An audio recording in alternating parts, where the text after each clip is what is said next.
Пријатели, добар ден и добро дојдовте во денешнава епизода. Моето име е Јосиф Дамјанов. Денеска ќе одговарам на прашање од Инстаграм пријател Стефан, кој што го интересира нешто поврзано со тема која што зборувавме пред недела или две. Различна верзија од она што некој од вас ме праша за стомачи мускули, но како и да ќе го погледнеме прашањето, супер е, па ќе се вратам назад да дадам одговори моje мислење. Како би ги намалил мастите во телото за да дојдат под 10%? Стефан, претпоставувам, низ разговори со некои други луѓе си слушнал дека за да се видат стомачите треба мастите да дојдат под 10% и тоа е точно. Телесните и подкожните масти, што би ги кажале народски, или сало.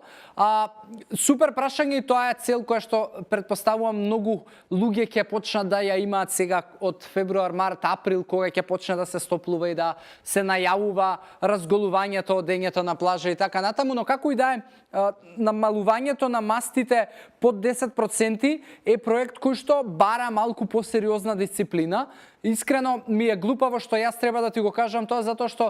се уште мене во животот не ми се појавила цел и јака желба за да го направам тоа. Мастите мои константно се движат во некои граници од 15 до 18%. Ги немам симнато под 13 никогаш, но под 10 она што би ти го препорачал да го правиш прво да направиш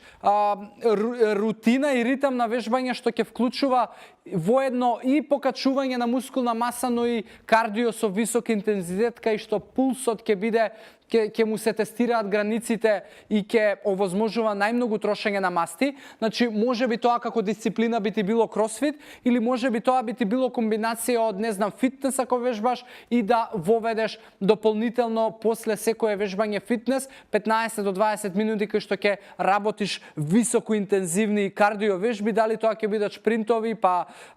со прекини, не знам, 30 секунди шпринт, па 15 секунди пешачам, па шпринт, па пешачам и така натаму, или тоа ќе бидат некои вежби од превземени од инсейните и така натаму, значи небитно, важно е да биде комбинација на градење на мускулна маса и правење на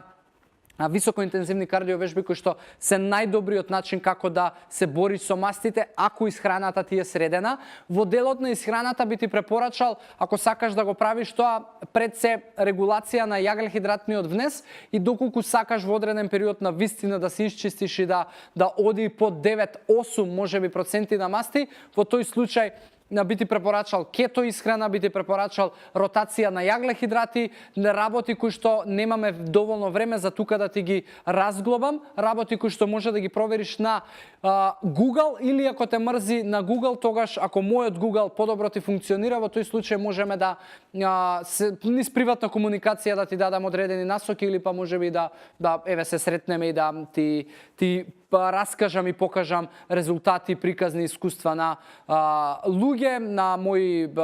пријатели, клиенти, колеги и така натаму, кои што ја постигнале целта која што ти ја сакаш, или па едноставно да те поврзам со нив, да ти допомогнат и конкретно да ти кажат они што правеле во реалност и во пракса, затоа што се ова што јас го кажувам, па горе-доле е теоретскиот аспект, од причина што лично јас го немам направено и не ми се појавила таква цел. Не знам, може ти одговорив доволно и ти дадов одредени насоки, како и да е,